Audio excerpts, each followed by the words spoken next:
వంగానా మజాకనా మామూలుగా ఉండదు మరి. అయినా చాలా డీప్ గా ఉందబ్బా ట్వీట్. ముజే ఫరక్ పడతా నహి, ఏం పిక్కుంటావో పిక్కు అని పెద్ద నోట్ రాశాడబ్బా. అన్నకి నిద్ర పట్టలేదేమో 11:30కి వేసాడు ట్వీట్. ఇంకా నిన్న రాత్రి నుంచి ఇదే గోల. అందరూ దీపికానే వేసుకోవట్లేదులే, వంగాపురోని కూడా వేసుకుంటున్నారు కొంతమంది. లైక్ ఫరక్ పడతా నహి అంటున్నావు కదా, మరి ఎందుకు అంత పెద్ద ట్వీట్ పెట్టి విక్టింగ్ కార్డ్ ప్లే చేస్తున్నావు అన్నారు. ఇంకొంతమంది ఏమో నీ సినిమాల్లో ఫీమేల్ లీడ్స్ ని చాలా తక్కువ చేసి చూపిస్తావు, అలాంటప్పుడు అంత పెద్ద హీరోయిన్ డిమాండ్ చేయడంలో తప్పులేదు, సో ఆమె ఎగ్జిట్ అవ్వడమే మంచిది అని చెప్తున్నారు.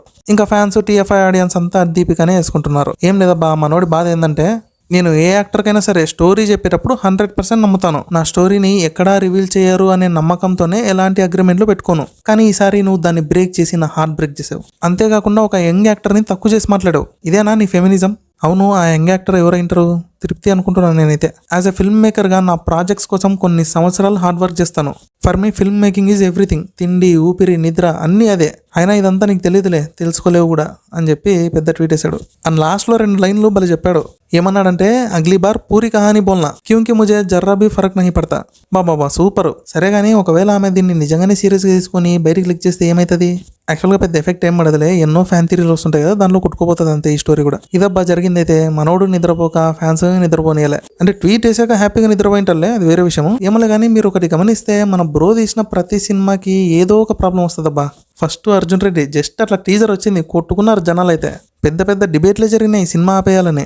ఇంకా యానిమల్ సినిమా అయితే పార్లమెంట్ వరకు వెళ్ళింది. ఈ గొడవలన్నింటిలో ఒకే ఒక కామన్ పాయింట్, ఉమెన్. లేడీస్ ని తక్కువ చేసి చూపిస్తున్నాడు అండ్ బోల్డ్ సీన్లు ఎక్కువ పెడుతున్నాడు అని చెప్పారు. అండ్ మూవీ కూడా ఏ రేటెడ్ అని కన్ఫర్మ్ అయింది. ప్రభాస్ వచ్చేసి కాప్, ఫుల్ బ్లడ్, బోల్డ్ సీన్సే ఉంటాయంట సినిమా అంతా. అలాంటప్పుడు ఉత్త ఏ కాకుండా -ఏ ఇచ్చింటే సరిపోయేది కదా.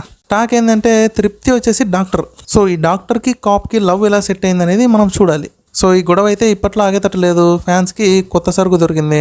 ఇంకా దీపికాని బాలీవుడ్ని ట్రోల్ చేస్తూనే ఉంటారు. నేనైతే ఏం పెద్ద ట్రోల్ చేయను, ఎందుకంటే ఆమె నాకేం శత్రువు కాదు. అండ్ సందీప్ని సపోర్ట్ చేయడానికి ఆయన మీద మంచి ఇంప్రెషన్ లేదు. కానీ ఈ సినిమా కోసం నేను కూడా వెయిట్ చేస్తున్నా, ఎందుకంటే ఇట్స్ డెడ్లీ కాంబినేషన్ అబ్బా. ఒక యాంగ్రీ మ్యాన్గా మనం ప్రభాస్ని ఎప్పుడు చూడలేదు.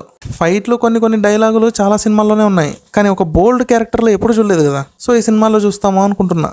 అందులోనూ రొమాంటిక్ సీన్స్ ఎక్కువ ఉండే ఛాన్సెస్ ఉన్నాయని చెప్తున్నారు. సో ఫైనల్గా మన డార్లింగ్ వరల్డ్ నుంచి బయటికి రాబోతున్నాడు. సలార్కి కాదు, ఇప్పుడు అనాలి డైనోసార్ వస్తుంది అని. ఇది మ్యాటర్. సరే కానీ మీకు ఈ ఇష్యూ గురించి ఒకవేళ ఐడియా ఉంటే ఎవరు కరెక్టో చెప్పండి, సందీప్ రెడ్డి వంగానా లేకపోతే దీపిక పడుకొనినా? ఓకే అండి, ఉంటా మరి. టాటా బాబాయ్, have a good day, take care.